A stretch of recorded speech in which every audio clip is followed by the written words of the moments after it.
নমস্কার বন্ধুরা, আশা করি সবাই ভালো আছেন। তো আজকে আসছি আমার যে ধানের জমিতে ওষুধ দেওয়ার জন্য। তো কি ওষুধ দেব এবং এর কাজ কি সে বিষয়ে আপনাদের আজকে জানাবো। তো আশা করি সবাই সাথে থাকবেন, আশা করি সবাই উপকৃত হবেন। তো আমার মগে দেখতে পাচ্ছেন সাদা সাদা, এটা হচ্ছে আপনার কুইক পটাশ মূলত ধানের।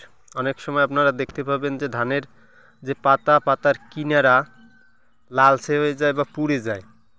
তো এটা মূলত পটাশের অভাবে হয়। আপনাদের জমিতে যদি এরকম অসুবিধা দেখেন তাহলে আপনারা কুইক পটাশ ব্যবহার করতে পারেন। আপনার কুইক পটাশ মূলত এসিআই কোম্পানির, এবং আপনার স্কোয়ারের আছে ফাস্ট পটাশ, যেটাই আপনারা ব্যবহার করেন। আর আমার হাতে দেখতে পাচ্ছেন জেনিম্যাক্স জিব্রেলিক অ্যাসিড।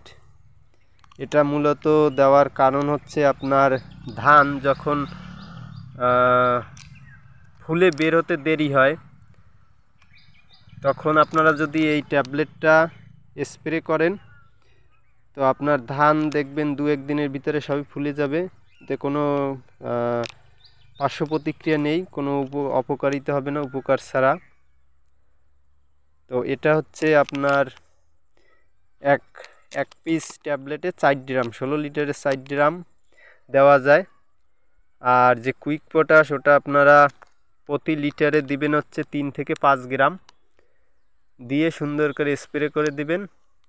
আশা করি ভালো উপকার পাবেন। আমি এর আগে দিয়ে ভালো উপকার পেয়েছি, তাই এবছর আবার দিচ্ছি জমিতে। আর এটা হচ্ছে আমাদের ধানের জমি, দেখতে পাচ্ছেন গুটি ইউরিয়া সার দিছিলাম যে জমিটায়, সেইটা।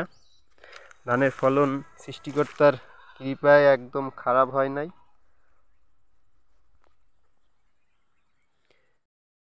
তো আপনাদের যদি এ বিষয়ে আরও কিছু জানার থাকে তো কমেন্টে জানাবেন। আশা করি আমি সঠিক পরামর্শ দেওয়ার চেষ্টা করব। তো আজকে এই পর্যন্ত। আশা করি সবাই ভালো থাকবেন, সুস্থ থাকবেন। ধন্যবাদ।